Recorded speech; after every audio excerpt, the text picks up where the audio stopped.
If you've been listening to the show for a while, you've heard me talk about Sonos. You know, I started with one years and years and years ago, one speaker, and it has morphed into a house full of Sonos speakers that are great when you really need to get the kids up. If you want to fill your entire house with music, if you want to play Survivors, The Search is Over, and sing it at the top of your lungs as you march into their room to get their lazy butts out of bed, you can do that. But I want to talk to you about the newest product from Sonos, the Sonos Arc. It is unbelievable. Hooks into your TV. It will be your new home theater-based speaker. It will make you feel like you're in the stadium when you're watching sports. It'll make you feel like you're in the theater when you're watching a movie. It is incredible. It's the premium smart soundbar for TV, movies, music, gaming, and more. And the precise and immersive sound of Dolby Atmos will make you feel like you're in the stadium. When the TV is off, you can stream music, your favorite sports podcasts like, The Andy Staples Show, radio, audiobooks, and more using the Sonos app, Apple AirPlay 2, or your voice with Amazon Alexa or Google Assistant. Arc was designed from the inside out for incredibly clear sound and rich bass, then fine-tuned by Oscar and Grammy-winning producers, mixers, and artists. Sonos' TruePlay tuning software optimizes Arc sound for the unique acoustics of your room. Turn on speech enhancement mode in the app while watching TV and movies to clarify voices, perfect for when characters whisper or when the action intensifies. Or turn on night sound to tone down loud sound effects when others are at home trying to work or sleep. Sonos works with all your streaming services, plus you can listen to thousands of stations free on Sonos Radio. With Sonos, you can start with one speaker and expand over time. That's right, it gets pretty addictive. All Sonos speakers connect over Wi-Fi, so you can group speakers in different rooms and play music throughout your home, especially when you get your kids out of bed. Welcome to the Andy Staples Show. Merry Christmas Eve, everybody. We got some bowls to preview, Ari. This is I don't mean to get right down to business, but we have a lot of games to talk about. In fact, we're probably not going to be talking about the games that are happening immediately here, Christmas Eve, Christmas Day, because we got to get to the ones that are happening next week. This will be a little bit of an evergreen podcast because I know a lot of you are off work. Your routines have been disrupted. You may be driving somewhere to see family over the weekend, and you probably don't want to hear about a game that already happened. So we're going to be talking about a lot of games because there are a bunch, and we're going to take it all the way up to the semifinals. So we'll get through the afternoon games on New Year's Eve, and then the rest we'll get to next week because, hey, we got more episodes next week. So do not worry. We're not taking off. I realize that everybody's off work. Ari and I don't have real jobs, so we don't have to do that. So we're here. And Ari, how are we doing? We're recovered from the fast? Oh yeah, it's funny because when I fasted, my ability to eat just a normal portion right when I broke the fast went away. Like I only ate half of what I ordered.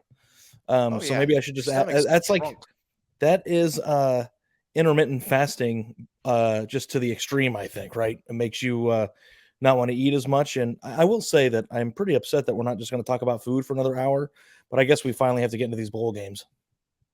We do, but it was fun talking about food, and I'm less irritable now, so I'm not going to be screaming about any sort of bad fries, though if you get me going, I probably will. But, we actually need to talk about cake, first of all, because if you've not seen the Birmingham Bowl trophy, specifically the Birmingham Bowl trophy from behind, boy, you're missing out. So if you study Greek mythology, they call him A.S.S. In Roman mythology, they call him Vulcan. He's called Vulcan here. Birmingham, the steel city, lots of metal work going on. So Vulcan, there's a big statue of Vulcan in Birmingham. So the Birmingham Bowl statue is Vulcan you don't have the forge in front of him, but he's basically, dressed to work the forge. He's wearing his leather apron and nothing underneath. I mean, like you can see his whole ass in the back. I have been doing these group fitness classes the last few weeks where I've been lifting weights, and we did squats today. And I will say, that squats are the worst thing that anybody's ever done in any workout ever. I thought shoulders were the worst. Shoulders are the most painful. Squats are just the most miserable. That's the type of ass that I hope to achieve one day. Like if that's the end goal. Yeah.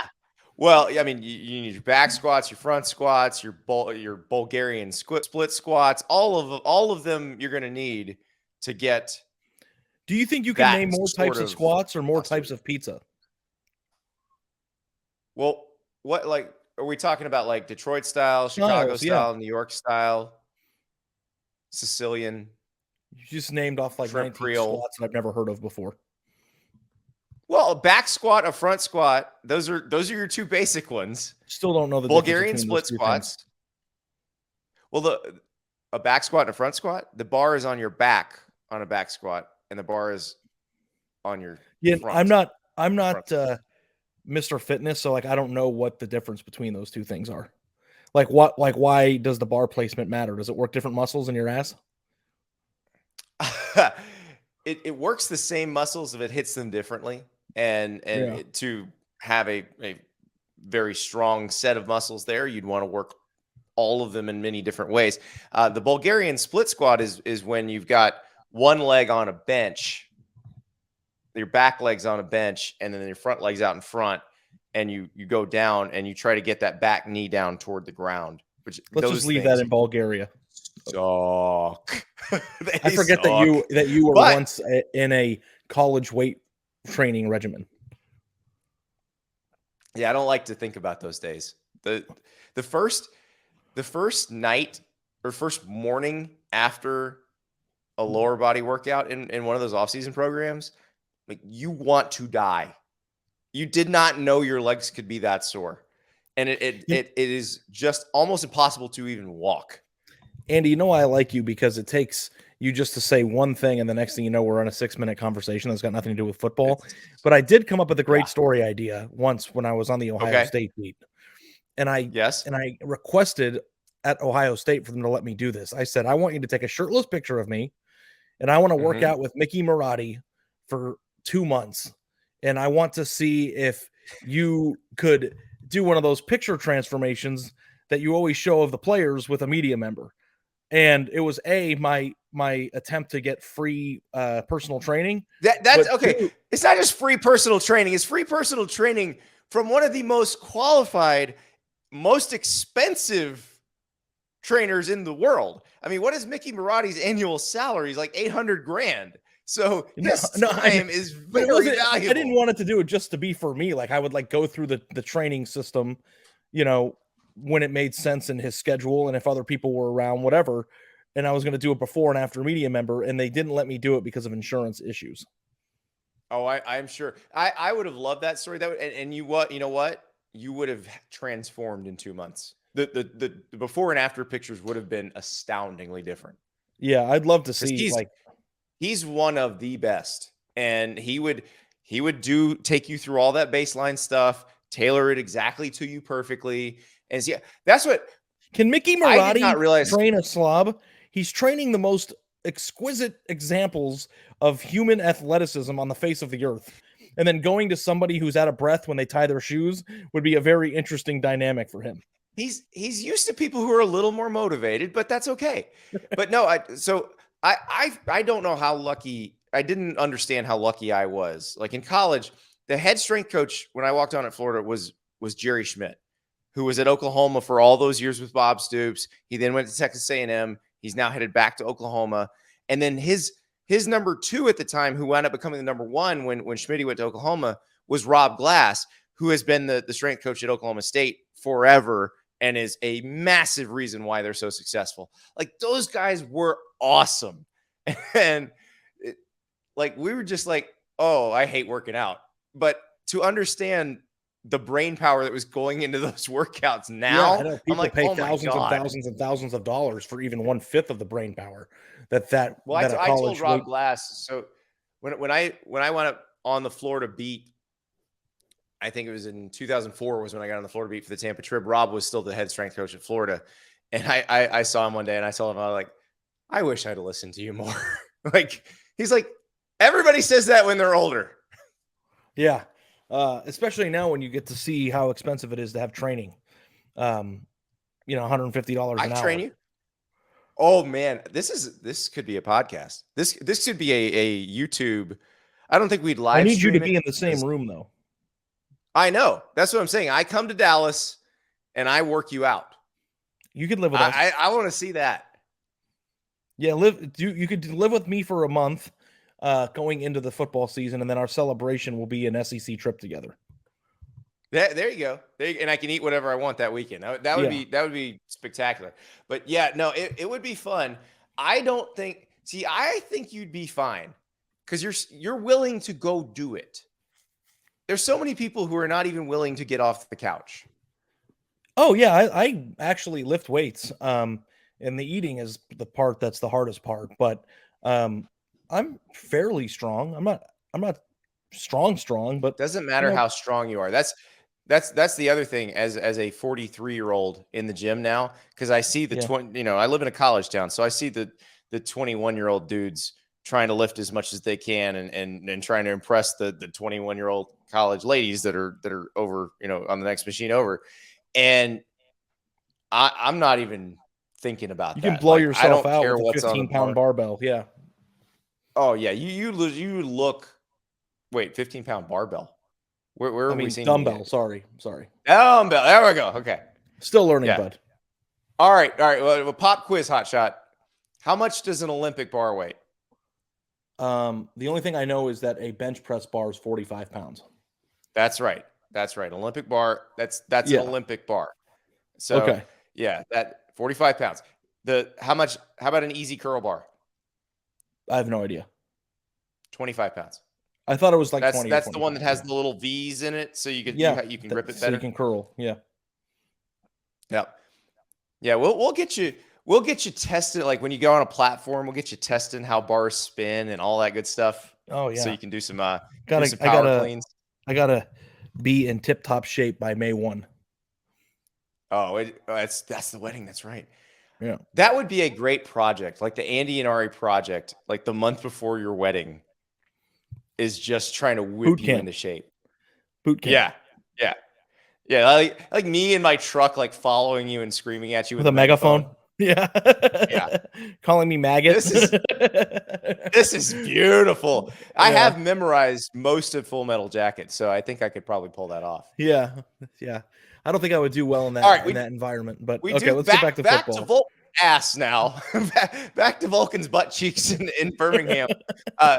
We didn't even say who was in the game. It's Houston, Auburn. Auburn's a 2.5-point favorite. Auburn has a ton of guys out, either opting out. Look at the opt-out list and who's even playing. Well, this one's a light list for Auburn, but Roger McCreary and Zacoby McClain, Brodarius Ham already gone to the draft. Bo Nix is transferring, but he was hurt and would have been playing anyway. So TJ Finley's your starting quarterback. Sean Shivers is gone.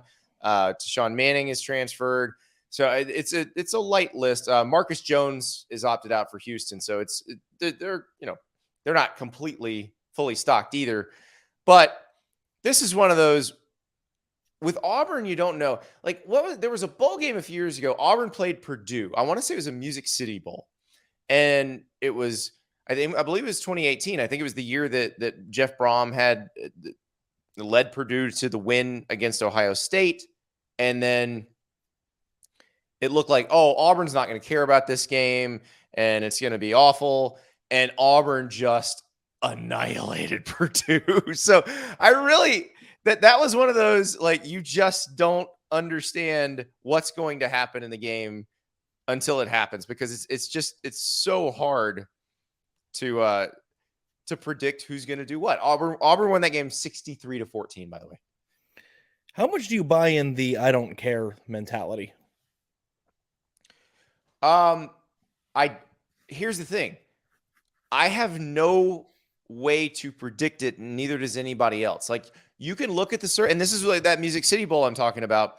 You can look at the circumstances of the game and say, Team X probably won't care about this game. These guys aren't playing. This season didn't go as they expected. They're playing an opponent they don't respect, blah, blah, blah, blah, blah.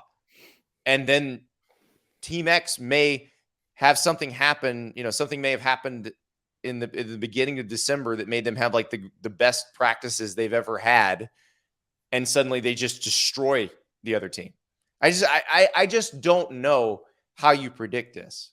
Yeah, and it's like going through spreads right now in like bowl season. And listen, I play the games because I'm a degenerate loser, but it's just like really hard to predict what like if these games are being played in November, the way you might view them is different. I think it would be a fun show. Maybe we'll do it. Is a who gives a crap meter of like which teams you think should care the most and which ones should care the least.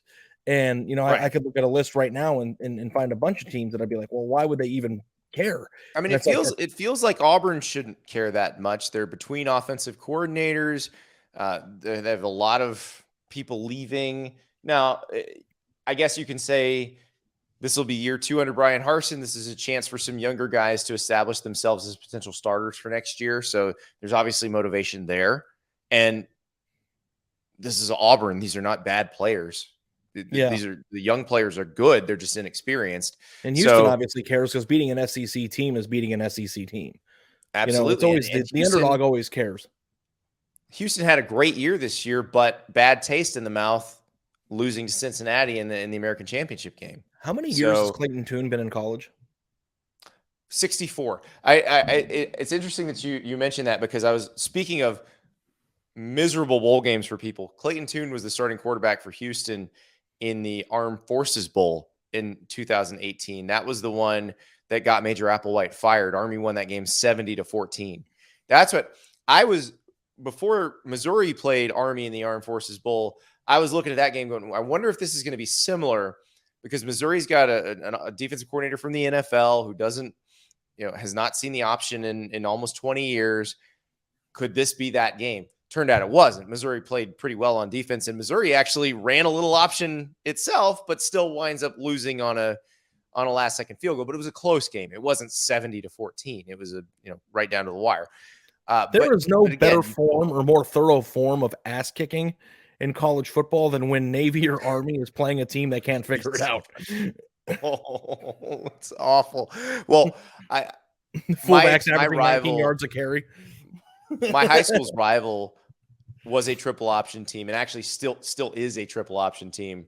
And we were 0-4 when I was in school against it. We couldn't, we knew what we were supposed to do and it did not matter. They just destroyed us every time. Yeah. I mean, I don't know that I really enjoy watching triple option football all that much. But when it's working, it's working. Beautiful. Yeah. Yeah. So I actually lean toward Auburn in this one. I mean, they're only favored by 2.5. Maybe they got to look at Vulcan's butt cheeks and we're like, you know what? This has inspired us to do some more squats. Home state pride. Yeah. Yeah. So they care. I think at the end of every bowl game, we should ask if there's a big brand name, does the favorite care? Right. Okay. Well, let's go to the next one because remember how I spent the entire time talking about this one saying I have no idea what's going to happen? This next one, I think I know exactly what's going to happen. I'm probably going to be wrong. So we go to the Liberty Bowl, Texas Tech versus Mississippi State. The major opt-out here is Charles Cross, Mississippi State's left tackle, who's going to be potentially a first-round pick. But nobody else from Mississippi State that we know of is opting out. And Will Rogers is very comfortable in that offense. And Texas Tech fired a coach, hired a coach. They're in between coaches. This feels like Mississippi State should win this game easily, which is why they're a 9.5-point favorite. I'm not sure that's enough. Liberty Bowl should be called the Leach Bowl, right? Yes. Well, yeah, obviously there's the revenge factor. Mike Leach says Texas Tech still owes him money from when they fired him. He would not hesitate to score 100 on them if he could. I don't think. Yeah, I think I buy this. And Mississippi State, they were 7-5 this year, but I think they're a much better football team than the brand would indicate. Especially if you guys go look. They had to play some pretty tough opponents in their division.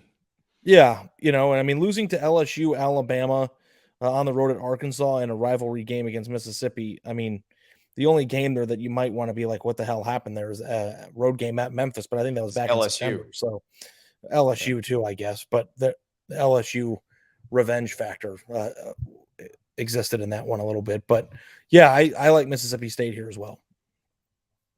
Yeah, and it's funny because I just spent 5 minutes saying you never know with these games, and I'm like, I know exactly what's going to happen here, but it does feel obvious there. It just does.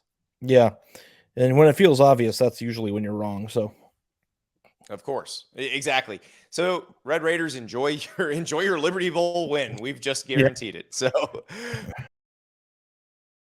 guys, I've been shrinking of late. So, I have not been eating all of that sugary cereal they have at the grocery store, because if I had been, I would be growing and not shrinking. So, how did I do this? Well, I've been controlling my intake of sugar and calories. And one great way to do that is with Magic Spoon. Magic Spoon is guilt-free cereal. That's right. You don't have to worry about eating an entire bowl full of sugar when you're eating Magic Spoon, because you get 0 grams of sugar, 13 to 14 grams of protein, and only 4 net grams of carbs per each serving. There's only 140 calories in each serving. It is keto-friendly, gluten-free, grain-free, soy-free, and low-carb. You can build your own box. The available flavors include cocoa, fruity, frosted, peanut butter, blueberry, cinnamon, cookies and cream, and maple waffle. That's right, cookies and cream and maple waffle were limited time flavors. You guys love them so much, they became permanent flavors that you can now put in your custom bundle. So go to magicspoon.com/Andy to grab a custom bundle of cereal and try it today. And be sure to use our promo code Andy at checkout to save $5 off your order. And Magic Spoon is so confident in their product, it's backed with a 100% happiness guarantee. So if you don't like it for any reason, they'll refund your money, no questions asked. Remember, get your next delicious bowl of guilt-free cereal at magicspoon.com/Andy and use the code Andy to save $5 off. Let us move to the Holiday Bowl. San Diego.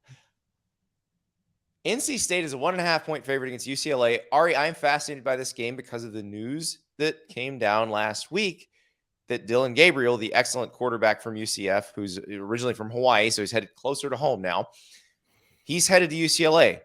Dorian Thompson-Robinson still at UCLA. This game is interesting. We're sure Chip's okay at UCLA, right? I think he's okay. Well, I was just going to ask you, if they win the bowl game and finish 9-4, is that what their record would be? 9-4? That feels like pretty good good year? Progress for Chip Kelly. Yeah. Yeah. I mean, at a certain point, it's just like the intersection between progress and arrival. Progress is always fun while you're on the upswing, but at a certain point, it's just like when an investor invests in a business, at a certain point, they want their money back. And, to me, it's like, how many years of Chip Kelly progress do you get the benefit of the doubt of, Yeah. But weird intersection between quarterbacks, and Dorian Thompson-Robinson was a very coveted recruit. And when he's playing his best, it looks like Chip Kelly really has arrived there. When UCLA's offense looks like it's supposed to, he's the guy that's in charge there. So watching what he does in this game, it'll be very interesting to see, because, he hasn't announced that he's leaving yet. And I don't necessarily know what that means for the quarterback position. It's like, why would Dylan Gabriel go there under any other understanding, unless he's, under the right? Because he could have gone a lot of places. Yeah. I mean, the guy threw for like 9,000 yards. So, I mean, do you go to a place to compete, or do you go to a place for the job? And, how that all plays out, it's going to be something that's certainly fascinating. And I wouldn't be shocked to see DTR have a huge game in this game and make things a little even more muddy, if they are muddy at all internally there. So we move on now to the Guaranteed Rate Bowl. Fascinating scenario going on with it's Minnesota and West Virginia, which you'd think is not an intriguing rivalry or an intriguing matchup. Minnesota's a 4.5-point favorite. But interestingly enough, Kirk Shiraka, remember, he left Minnesota after that really great year they had offensively to go to Penn State and be the offensive coordinator. He then got fired at Penn State. He helped out at West Virginia this year in an analyst role. He's very close to Neil Brown, the coach at West Virginia. Well, 3 days ago, he got hired back, or not 3 days, a few weeks ago, he got hired back by PJ Fleck to be to be the offensive coordinator at Minnesota. So he's back with Tanner Morgan. Now, I don't know how much he's doing for this game, but you talk about a guy who can scout the opponent. Holy cow. Yeah. I sometimes wonder, like, scouting the opponent, how much value actually is there. Because it's like, it's always like the beat writer's dream when they can write a story about that. If you can find a weak link somewhere, if there's an offensive lineman that just can't block a certain person, or a corner who can't cover, or that's the part where they're going to look for that. But yeah, I just think that's fascinating, and it was interesting because when I saw this matchup, I was like, oh, that doesn't seem very interesting at all. But now I'm pretty interested in it. It's like these bowls all have like a little like underlying hook that make you feel like, oh my God, yeah, that's something I might want to watch now, and as we're recording this podcast, I'm watching North Texas, Miami of Ohio. So I don't necessarily feel like I'm all that concerned about who's playing. It's just that's football on TV. But all these storylines that you can come up with are certainly fascinating. All right, I got one for you. This is one the spread does not matter as much to me as the over under. The Fenway Bowl, Virginia SMU. Now, are we sure Fenway Park orients correctly for a football field? Remember when Northwestern played at slammed Wrigley in the Field green monster there? yeah. So I think it's fine. I think we would know already. But Virginia SMU, Brennan Armstrong, Tanner Mordecai, 71.5 is the number. I'm not after my ACC championship game misadventures. I realized that was involving Pitt and probably doesn't count for anything. But I feel like I'm out on this. But this does feel like that's a number that these two offenses could realistically hit. I think there was a streak during the year where people were automatically betting Virginia unders because they hit like 6 weeks in a row. So that's just a trend that I'm 90% sure was true that you have to track on this one. I guess so. The Illinois game probably skewed it. Everybody was like, "Oh, I'm all over this," because I do remember shortly after they torched Illinois. I want to say it was like 2 weeks later. They played Wake Forest on a Friday night. Wake Forest defense was not particularly great, but it did shut down Virginia's offense after a period of time, and it didn't. I don't think the number went over in that game. I'm not sure. I know Wake scored quite a few points, but yeah, it does seem like. But then you had the BYU game, which had to have gone. It went over by like 50 points, didn't it? Yeah. So yeah, I feel like this one's one where you could see that. Now SMU obviously in a coaching career, and I want to say this. I texted this to you before we started recording the show as I was loading the lines in for the graphics on the YouTube video. Like, holy hell, were there so many coaching changes this year? Like, I don't want to hear any complaining about the players opting out because this is Bronco Mendenhall's last game. At least he's coaching the bowl game. But Sonny Dykes is already at TCU. Rhett Lashley's already been hired at SMU. Miami's in a bowl game. Rhett Lashley was their OC. Like, come on, guys. Yeah, and trying to track National Signing Day was kind of a battle too. It's like, where are these kids signing? Who's going to be the coach there? There's a lot to track, and then you start going to the bowl game. It's like assistants and head coaches. It's not just head coaches. There's a ton of assistants moving from place to place too. Yeah, it is. So are people still? Are we still in the era of college football where you hear people complaining about opt-outs? Oh yeah, or you get the reverse of it, which was unbelievable. And as we're recording this, the Florida UCF game has not happened yet. When you listen to this, it will have happened. But I was talking to somebody here, and they're like, I can't believe they're letting Emory Jones play in this game. They shouldn't even allow him to wear the colors. And I'm like, you realize he's doing them a favor because Anthony Richardson can't play. So they needed a quarterback, and he doesn't have to do this because he's already been bailed on by this program.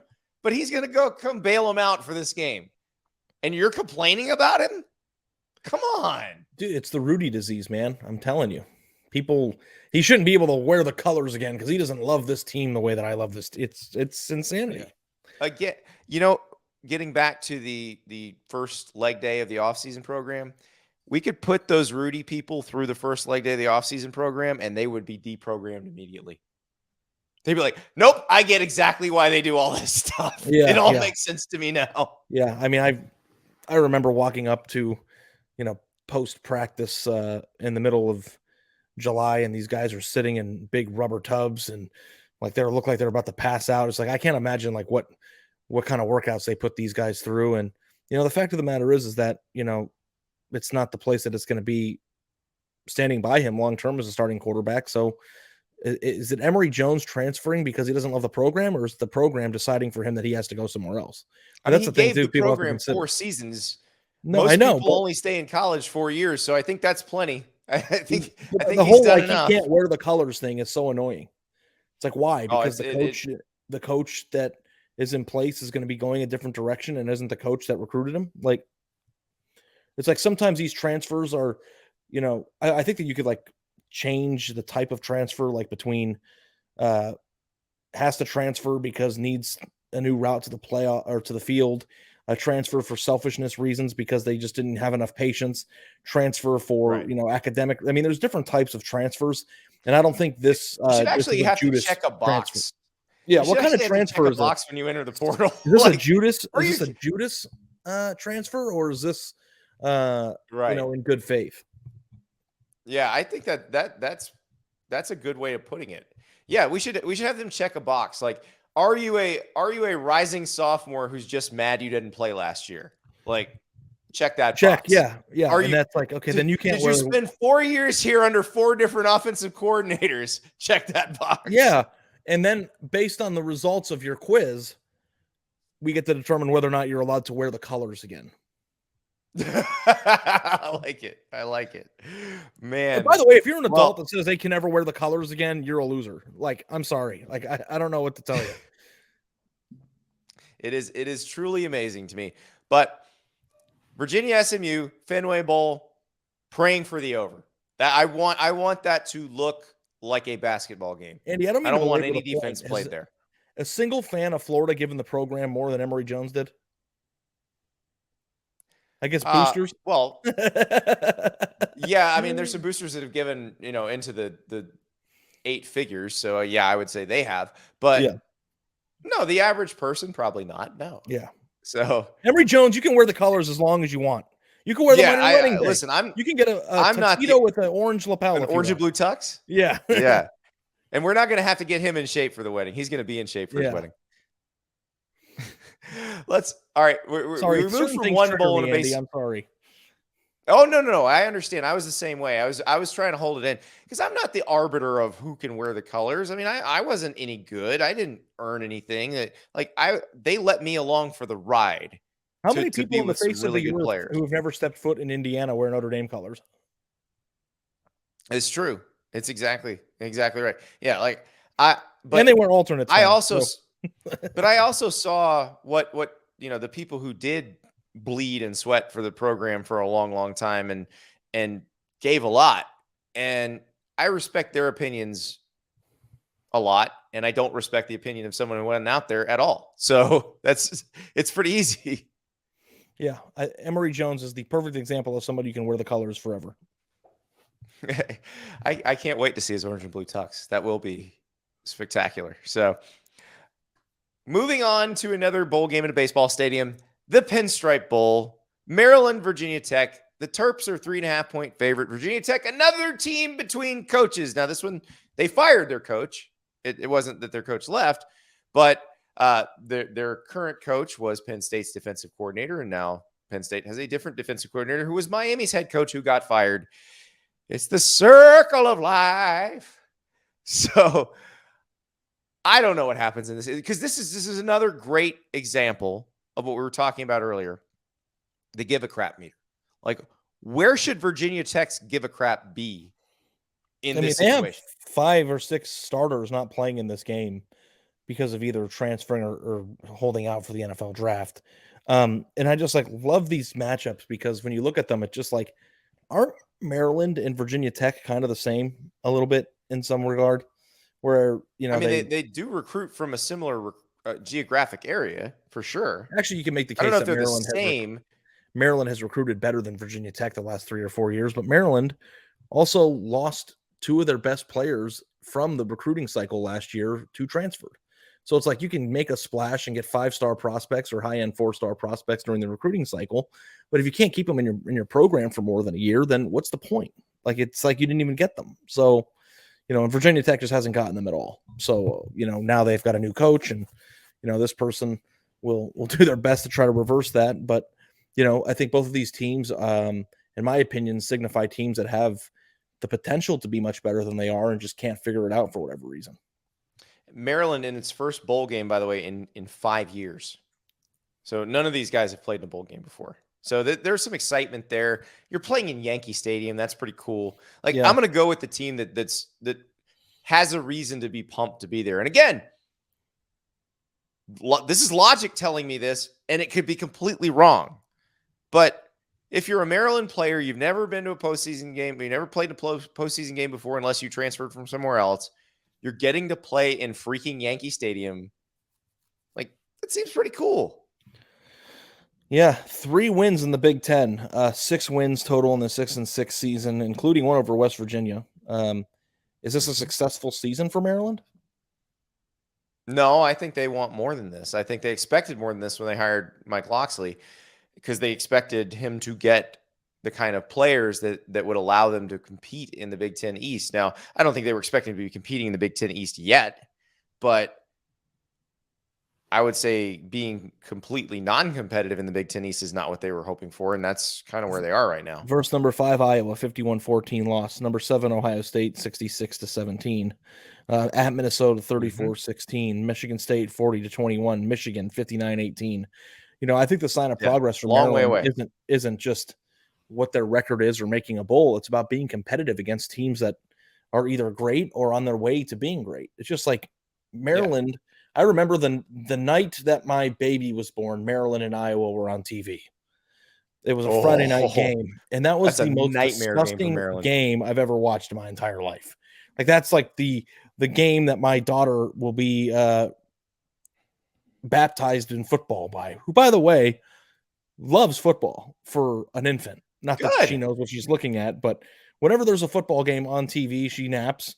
Whenever there's a football on TV, she kind of like looks towards the TV, even though she's not supposed to.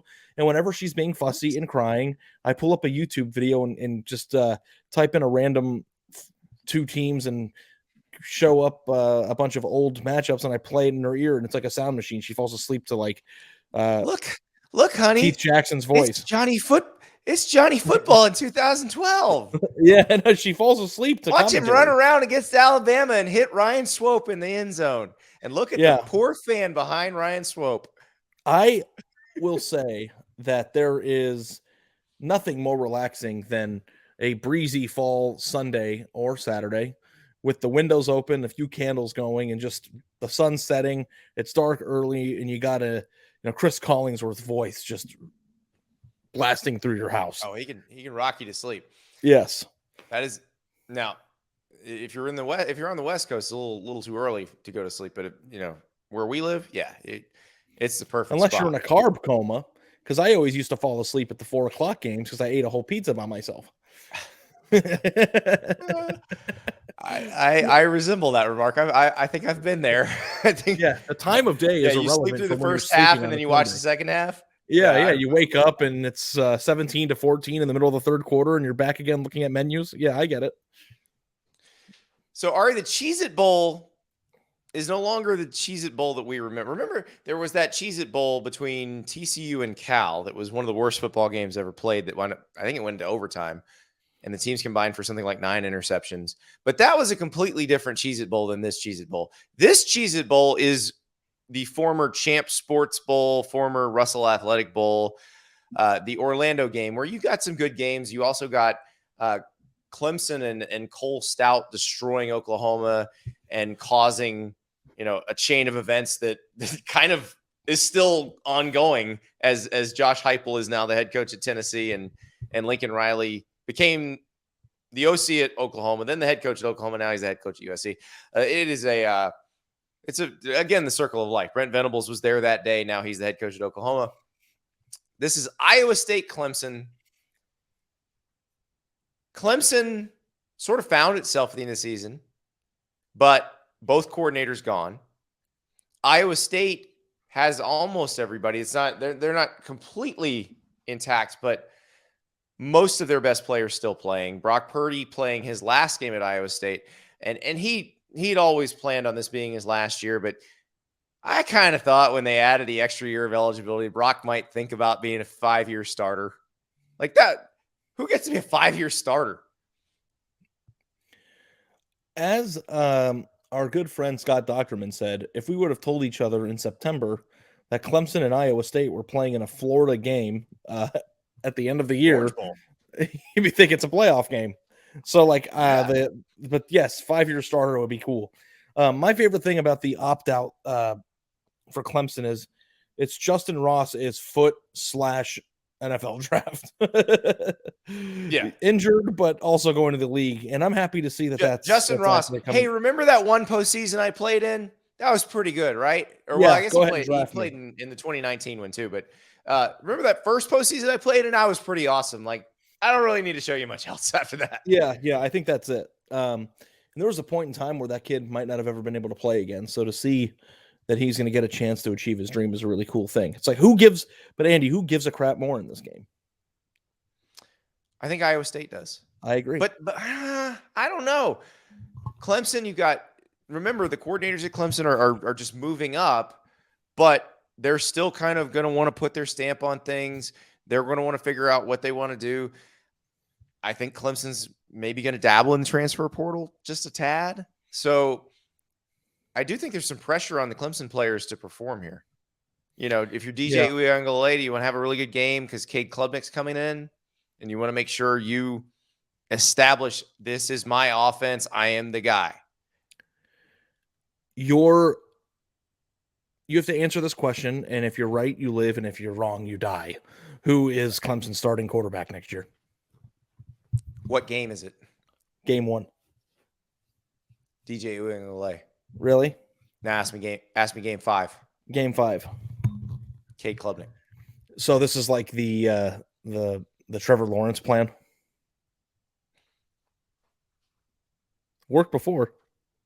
Well, here's the thing. If I'm wrong about this and DJ's the starter in game 5, it means DJ has taken a massive leap. How much did you say that Clemson's issues were him not developing into what we thought he was going to be? Not all of it. Some of it. Some of it was the line. Some of it was Will Shipley getting hurt. I think Will Shipley's healthy the whole season. That's it. But again, Clemson's entire hallmark of rising up in that prominence as a program has been dominance at the quarterback position. If you go back and look at the entire rise of the program, what is it? It's 2 names. It's Deshaun Watson and Trevor Lawrence, and maybe even a little bit of Taj Boyd. It's also Taj Boyd. Yeah. Taj Boyd sort of ushered that era in. So, but now in a world where they don't have a distinct quarterback advantage the way that they used to, I'm very curious to see how that's going to all play out here in 2 or 3 years. And maybe that sounds like craziness because Cade Klubnik could come in and just be the next great college quarterback. And I think that's the expectation, and we won't be having this discussion. I think it's more so about all the other programs that they've usually competed against in the playoff also leveling up their quarterback recruiting. So, I'm very curious to see how DJ continues to develop. And, I don't know how much I buy great performance and randomly branded bowl game equals momentum into the offseason that's going to alter the way things are viewed a year from now. It doesn't, and we need to stop selling that. So that to me, I think it's a good thing to play well, but I think having a good game in a randomly branded bowl game is just as good as having a nice few days of practice. So, we saw a lot of him this year. I'm very excited to see. I mean, what would you say Iowa State would be like the second or third best team in the entire ACC this year? So it's a really good opponent for Clemson. Yeah, I think this, and it's a good matchup. I think this will be a fun game. Both defenses are pretty good. It's a low total. It's 44.5. That feels about right.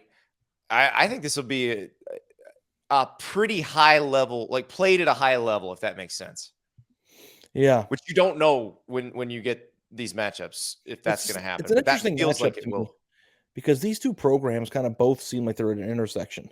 Because Iowa State, it was a pretty solid year. I mean, it wasn't what they wanted. But 2 years ago, they almost won the Big 12 and Matt Campbell became like the sexiest name in coaching. And then this year they didn't really reach their expectations. So the going into the offseason, I think the question around Iowa State is what they did 2 years ago the norm, or the realistic bar of what you should be hoping for? Or was it just a transcendent year that is going to be hard to duplicate? And then I think Clemson, and I know Clemson fans are probably listening to this thinking, oh, this guy hates Dabo Swinney and he's going to tweet at me a bunch of crap about how I don't like their favorite team. But I do think it's a very interesting intersection for their program in terms of where they're going to be in 2 or 3 years. And I have my major doubts that Clemson is going to be an annual national championship contender the way that they were through the 2016, 17, 18, 19 seasons, not just because of recruiting, but losing Venables and, all the things that have kind of taken place there. I think that they have to prove to me again that they are a sustainable program in the sense of they're going to be like on par with Bama. That's a really hard bar to maintain. I still think they can. I know you think that all the stuff that's happened would keep them from being a perennial contender. I think this year was an anomaly, and we'll see who's right. We don't know. We won't know until we see them play. The problem is that you could see it coming, and then it happened. Like this wasn't like a out of left field. I cannot believe they had an awful year. This was like they're down this year, and then they were down. And it's just like how many times in the last 10 years have you looked at Alabama and said they're going to be down this year, and then they were down? Like we've tried to be smart about it. Their version of down is they lose. They only beat Florida by 2, have a hiccup against Texas A&M, and still wind up the number 1 seed in the playoffs. So I think this year Ohio State had a down year. How many times in the past decade have you said Ohio State's going to be down, and then you were right? It's just a little bit. It feels different at Clemson right now. We will see what happens. 2 places where it feels very different than September. And I think if you'd told all these people in September that they would be meeting in the Alamo Bowl, their coaches would be gone, and they would think you were insane. Like if you came to Oregon after they beat Ohio State and said, you're going to play Oklahoma in the Alamo Bowl, Mario Cristobal will be Miami's coach, Lincoln Riley will be USC's coach, none of you will have had the season you thought you'd have, and oh, by the way, the star power in this game is way down. That I don't think anybody believe you, because they'd have been like, no, we're making the playoff. What are you talking about? Yeah, it's like ranking Oklahoma basically all the things that kind of went awry there. It's like the Spencer Rattler transfer portal thing, the Lincoln Riley thing moving to USC. Oh yeah, tell the Oklahoma guys Spencer Rattler is going to be South Carolina's new starting quarterback. Yeah. I just like, how would you rank those on the level of surprise? Like, which one do you think is the most shocking? Spencer Rattler to South Carolina? Mario going to Miami because he's from there is not as surprising. I think it's Lincoln Riley going to USC or Spencer Rattler going to South Carolina. I think it's Lincoln Riley going to USC because Caleb Williams, that's not a surprise. Everybody saw him sign. So if you would have told me Caleb Williams would have taken over before the year, I wouldn't have thought you were crazy. It's just crazy because of our perception of what Spencer Rattler was supposed to be this year. That makes that crazy, not what Caleb Williams is or what he might be. The Lincoln Riley thing is the most surprising because I don't know why this was the case, but if a coach was coaching at a top tier program, it's hard to view him as a candidate for a major job opening. It's just like whenever we have that discussion about, well, who are they going to go get? You never say, well, you can go get somebody who already has a great job. But that's what USC did. I mean, that's what LSU did. I mean, there's people leaving top tier jobs for other top tier jobs, and coming into the year, that would have been a foreign concept. So, now on, who you're going to get isn't a game I want to play. I'll just say, why don't you go get like, was Ryan Day going to be a candidate for another job? Probably not, but you never know. It is crazy to think about. So Oklahoma is a 4.5-point favorite. Most of their defensive line is opted out of the game. Kayvon Thibodeau, obviously Oregon's best player, best pass rusher, he's opted out. And they've had several other opt-outs. So star power way down. I would think Oklahoma's offense is going to be a little bit better. Oregon's defense, though, even without Thibodeau, is still all right. they're still banged. They had so many season-ending injuries. I mean, it goes back. Justin Flo got hurt way back at the beginning of the season. So I think Oklahoma does fine here. I would give the nod to Oklahoma in this game, even though it's probably a little bit easier for Oregon to score with Oklahoma's basically entire starting defensive line not there.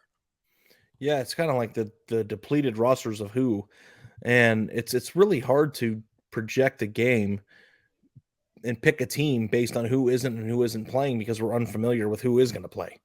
You know the names and all that stuff, but projecting which team's going to be able to plug all the holes they have better is kind of a tough proposition. But my gut instinct here is that Oklahoma will score a ton on an Oregon defense that just got done being pushed around in its last 2 games.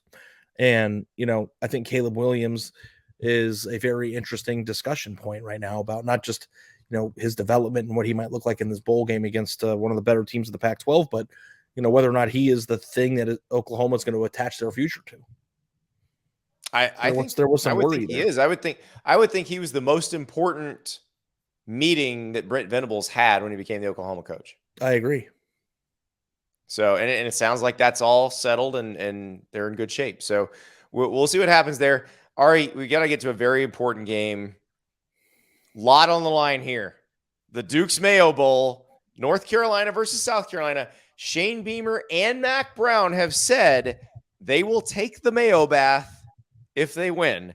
Mac Brown went so far as to say, you can hit me in the face with a frying pan as long as we win. So fortunately for Mac Brown, this is not the Lodge Frying Pan Bowl. A Mayo bath is the worst that can happen. Would you rather be hit in the face with a Mayo bath, or would you rather, would you rather be hit in the face with a frying pan or take a Mayo bath? Mayo bath. I would throw up all over the field, and I'd probably continue to retch. But at least your voice or your nose wouldn't be broken. Yeah. North Carolina laying double scores against South Carolina in a Mayo Bowl seems kind of scary. Like, I don't know. Carolina Nolan, by the way, your starter for the Gamecocks at quarterback. Yeah. I mean, that's probably the reason why. But North Carolina repeatedly let me down this year. Like, I'm heartbroken. Oh, they are your pit. Yeah, they're my pit. They left the pit in my stomach. I'll tell you that much. If they're not good next year, I'm going to be really upset. They should be. That roster should be very good. We'll see what happens. Drake May, you'd assume, becomes the quarterback. Or has Sam Howell declared for the draft yet? I mean, Sam Howell was supposed to be the number 1 quarterback taken in the draft this year. What do you think happened to his stock after this year? Still a first rounder? It didn't go well, but I would think. Do people compare him to Baker Mayfield? Going to be a high draft pick. Like, if he's being compared to Baker Mayfield, is that the guy? Is that the comp? I think that's yeah. I mean, his improvisational skills, I don't think are as good as Baker's were. Not really even close in college, but he's accurate. He gets the ball out on time. I mean, he does all of those things very well. And I would argue as well or better than the other top QBs in the draft. Kenny I bet you he has do you think he's a stronger arm than Baker Mayfield? I don't know about that. Yeah, I don't know. So, we'll see what happens. I would assume he's still going, and maybe Drake May's the next guy. Maybe they go. I mean, I would be pretty surprised. Drake May was a pretty big time recruit.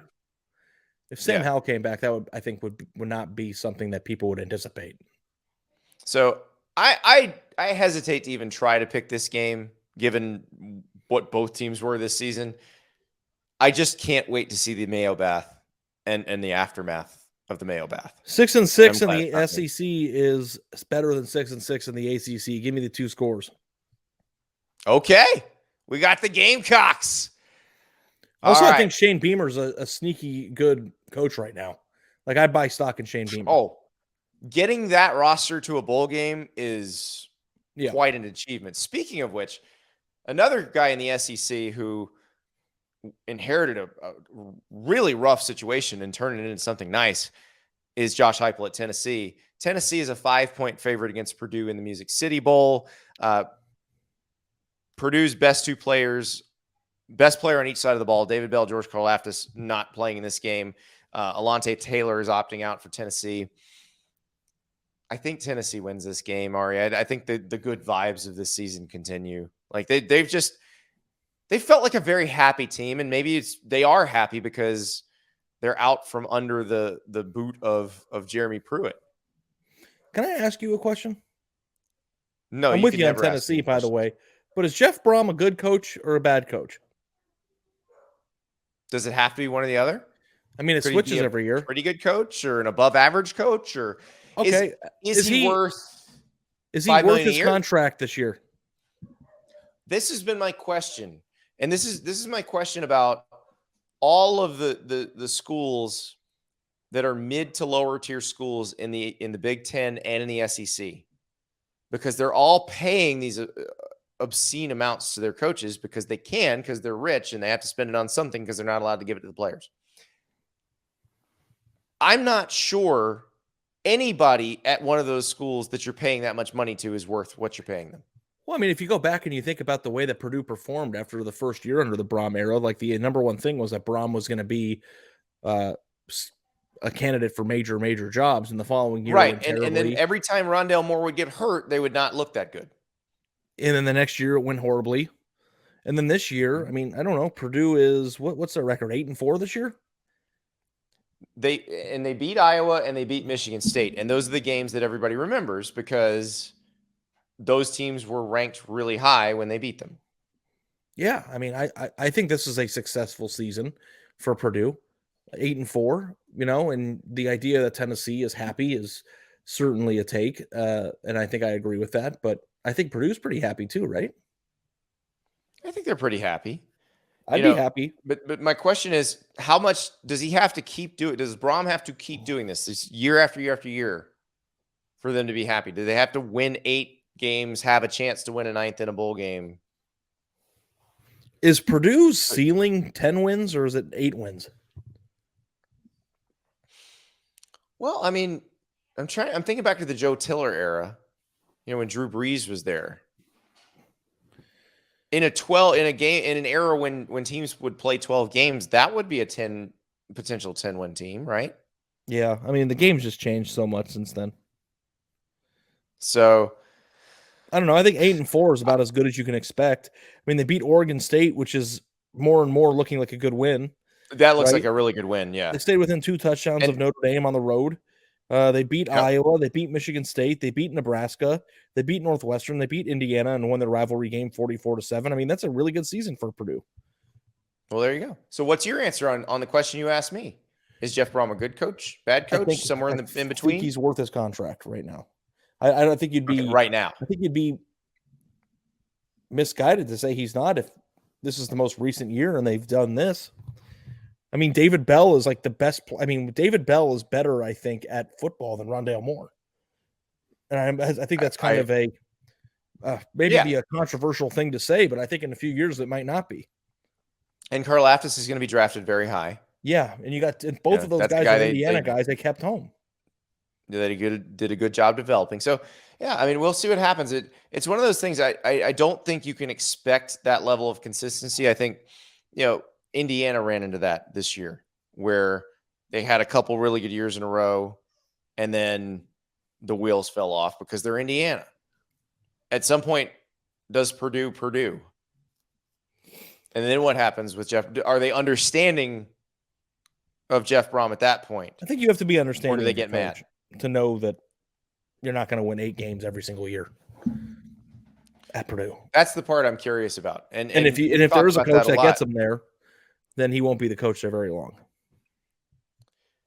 Yeah, I mean, the thought with Brom was always when Louisville opened that he'd be gone. He didn't take Louisville. They managed to keep him. Louisville hired Scott Satterfield, and so there's not that pull of home. So now, but you're right. If he wins 8 or 9 again at Purdue, then he's going to have a lot of money. I was kind of shocked that he didn't go to Louisville if given the chance. I mean, I think it's easier to win there than it is at Purdue. I would agree. But, he'd just gotten to Purdue. He'd had a pretty good year. I don't know. I understand why he stayed when he did. I mean, alma mater isn't always and all be all, right? We had that discussion last week. Well, a lot of times there's more pressure. Yeah. Yeah. No, I think you're right about that. All right, Right. let's move on to my favorite team, the one I will never ever bet on again. Pittsburgh, 2.5-point underdog against the Michigan State Spartans. The two best players in this game, Kenny Pickett for Pitt, Kenneth Walker III for Michigan State, not playing. Everybody points to this as an example of why you expand the playoff, because these two guys would be playing if this was a playoff game, and I agree. They would. I just want to see Kenny Pickett do a fake slide again now that it's against the rules. It was pretty sweet. It's funny because it's one of those, I saw it and I'm like, man, that is a sweet play. How did he think of that? And I'm like, wait a second. You can't do that. That can't be legal. Yeah, that changed real quick. That play, because if a defender hit him after that, there'd have been like referees would have been, or officials would have been running into the stands to find more flags to throw on the field.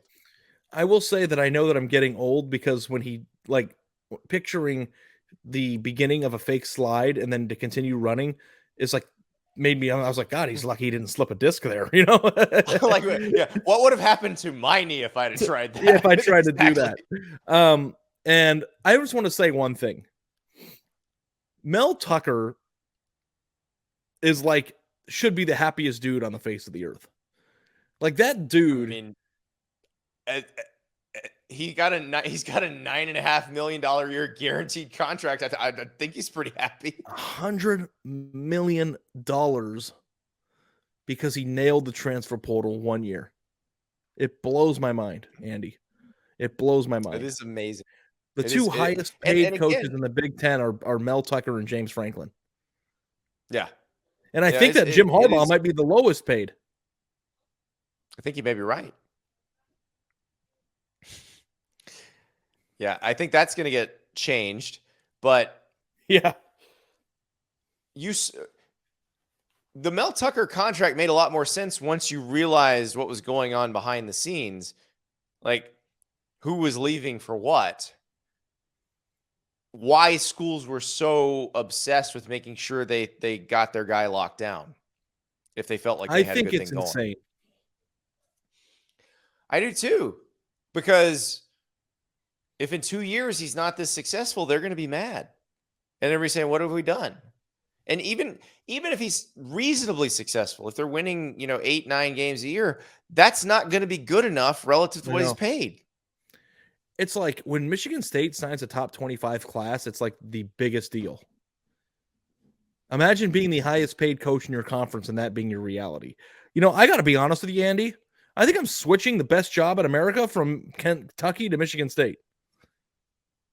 See, I disagree, because I think the expectations at Michigan State are going to be pretty through the roof. I know. Because of this deal. He's making so much money and has like all the protection in the world. Now, I will say that I expect Mel Tucker to recruit well. I expect him, as this goes on, to do a pretty good job finding players that fit what they do. He seems to understand that very well. I think they're way ahead of schedule because they did hit so well in the transfer portal that they got some proof of concept that should help them in the 2023 and 2024 recruiting cycles. Yeah, that's what people don't understand. Like number 21. I mean, it's pretty good. Well, but that's hard to do. You don't see immediate effects from success. Like, that's what people don't understand. Like, except when it comes to your contract. Win a game and all of a sudden your recruiting ranking jumps. No, I know. 10 spots. But I'm saying, if you're going to give somebody $100 million guaranteed, you'd want to see the recruiting classes first. So he got it because he nailed Kenneth Walker in the portal and hasn't signed an elite level class yet.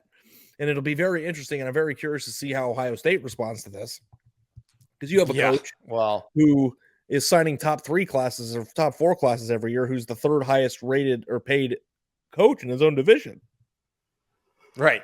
And possibly 4th, depending on what Michigan does with Harbaugh, if they bring him back. So yeah, it is going to be. They backed the Brinks truck up real fast, though. I'll give them credit. Nobody was going to take their coach, and now they're going to be laying in that bed. Anybody backing it up so fast? You shouldn't go that fast in reverse. I know. All right. On to Vegas. We're doing this chronologically, not in terms of prestige. Obviously, the Peach Bowl is a New Year's Six Bowl, but it is happening kicking off before the Vegas Bowl. So Wisconsin is a 6.5 point favorite against Arizona State. We spent the whole season going, what's this Arizona State investigation going to do to Herm Edwards? Well, maybe nothing. I don't get it, but we've had that discussion before. Maybe nothing. Well, maybe not.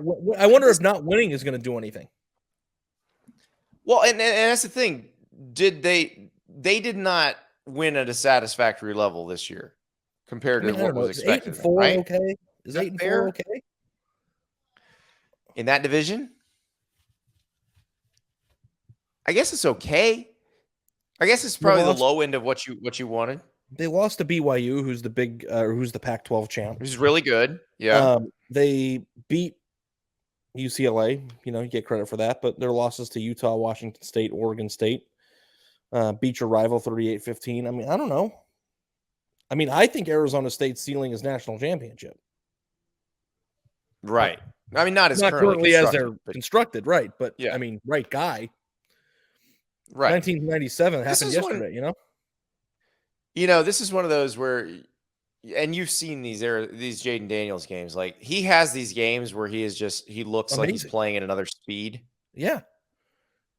I think this might be one of those. Yeah. I'm with you. So I might take these points. I'll take almost a touchdown here. I think that Arizona State could provide some issues for Wisconsin, because I think Arizona State's more athletic than they are.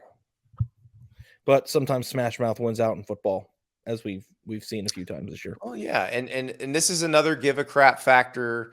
Everybody's in Vegas. Are people taking the Scorpion tequila shots at Nacho Daddy before the game? Are they?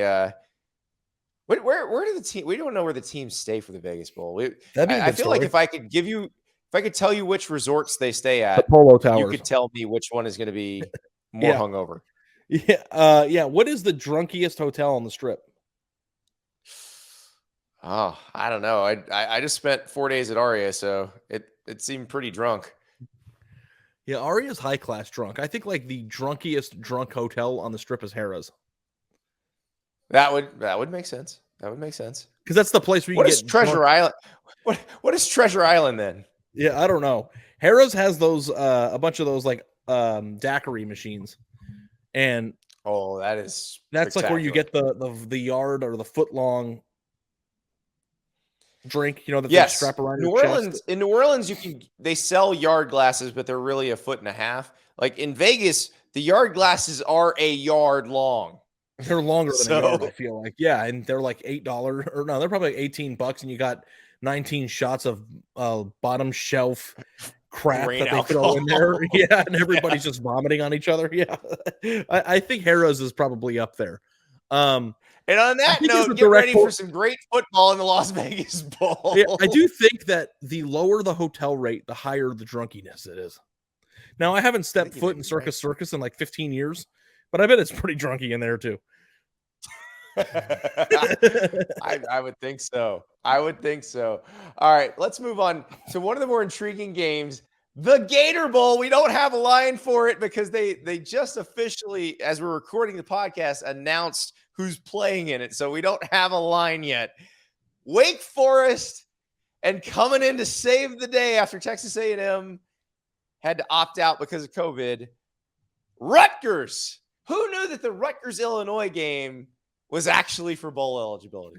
Are they going to extend Shiano tomorrow or wait till the end of the week? Next week? I don't know. This is they made a We're Going Bowling video. Like, they congratulations, Wake Forest. Go to a bowling alley and film a bowling ball, like the Big Lebowski beauty shot of the bowling ball rolling down the lane to do the We're Going Bowling video. That probably is what delayed the official announcement of that game. Congratulations, Wake Forest, on one of the best seasons in program history. At the end of the road, you get to play Rutgers. The thing is, Wake Forest still has almost everybody there. I think I think Wake Forest Forest is rolls. going to score 65 points in this game. Yeah, I think Wake Forest rolls here, and Rutgers. It's they're happy to be there. They haven't been practicing. Yeah. They're going to get like 3 days of practice. How does this logistically work? They're just like, all right, everybody, come back to the building. We can film. Yeah, we get 3 days basically. of practice. We're playing in a game in a week. This is going to be wild. By the way, we're going to have to this next segment here, Ari. We're moving on to a different game that may or may not be affected by COVID. So we're recording this 8 days before the game gets played. We could be completely wrong. We'll probably have 2 more podcasts before this, so bear with us here. Would you like to make a prediction as to whether? Okay, I'll give you several questions. 1, does the Sun Bowl get played at all? 2, does Miami play in it against Washington State? Or is it someone else? I don't know, man. How do you predict this? I got to get my booster. Well, I don't know. I have no idea what's going on. I would say it's impossible to say right now because as we're recording this, Miami's in flux. They're saying we're coming, we're planning to be there. The Sun Bowl's saying we're planning to have Miami, but there's no possible way to know. The give a crap meter. Miami's fired its coach. It's hired its new coach. The offensive coordinator who was there last year is now the head coach at SMU. Like, I don't know who's running the team at this point. We know who's running the team. I mean, but,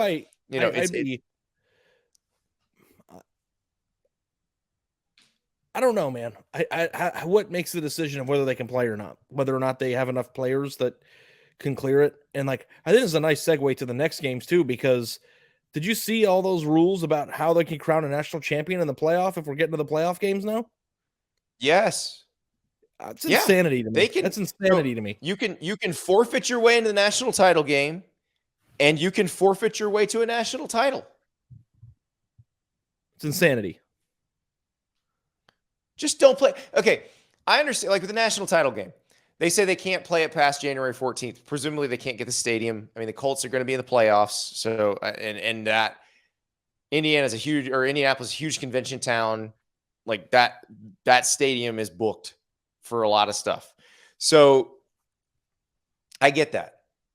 But if you can't play it there, there's a 100-yard field somewhere that you can find. I was going to say, like, if you're going to, what's the difference between playing it on a high school field or not playing it at all and not getting anything? Like, just go find a field and play it.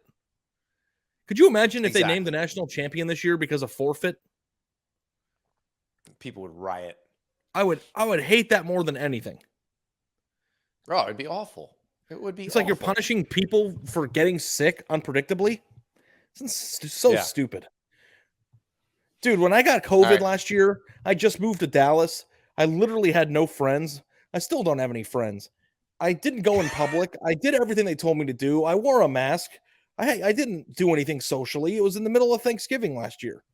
I think I got it at a gas station just picking up groceries from the pickup line. Like, it's bullcrap. You don't know where you're going to get it or how you're going to get it. I mean, you could be the biggest asshole on the face of the earth and never do anything for precaution, or you can be the safest human being on the planet. If you go into public, you're in a position where you could potentially get it. And to stop these kids potentially from playing for a national championship or figuring out a contingency plan after a full year of it just would be awful. I'm really hoping that doesn't happen to anybody. I don't even mean crowning the national champion. I really hope nobody just gets out of the playoff because of it. Could you imagine if Michigan, who's finally getting there? Oh, God, that would be awful. Oh, my God. Well, any of them, it would be awful. Think about the work they put in to get there. So Cincinnati, oh, no. Yeah, look, we're all hoping that doesn't happen. We'll talk about this more next week for sure because we've got to preview those games. We'll have a little better idea of what's going to happen and how the logistics of the games are going to work.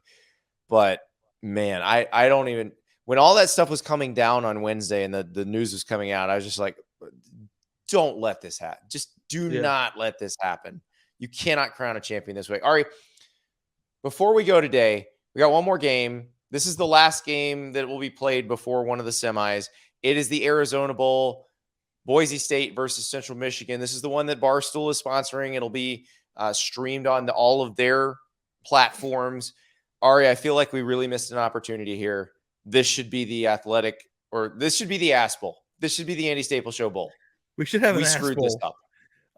What you and I should be the announcers, because honestly, who's ever going to hire us to announce a game unless it's ourselves?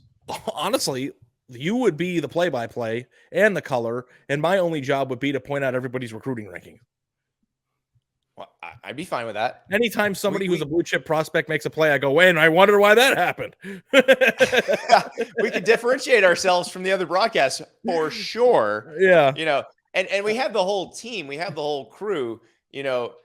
We could have one sideline reporter with each team. So we'd have Nicole with one team, and let's say Max Olson with the other team, and the studio crew would be Jason Kersey and Sam Kahn, and David Ubben. Oh, I think this would be good. The A.S. Bowl would have to be Pitt, Michigan State. It would have to be, no question.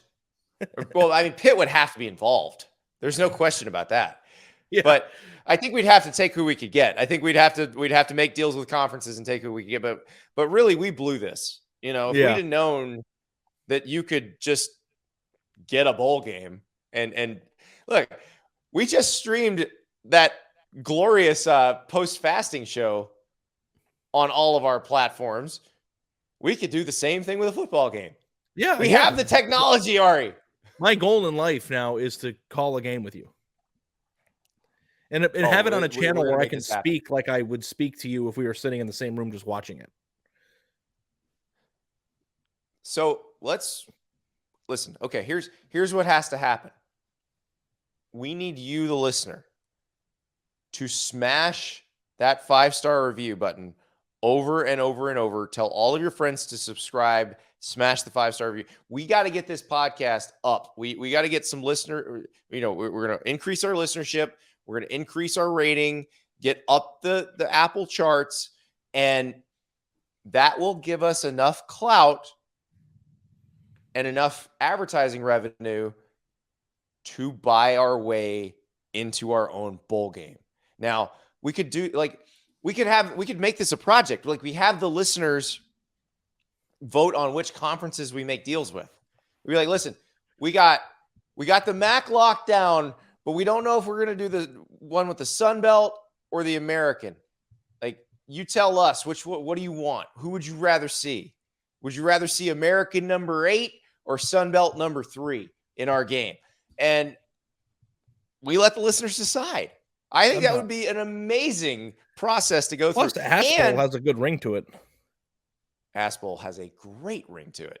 And I've been the one saying that these bowl directors are getting off easy, that they're overpaid and underworked. And well, I had one yell at me one time saying, if you traded jobs with me for a day, you wouldn't like it. I'm like, if I traded jobs with you for a week, you'd be crying, because I actually have to work for a living.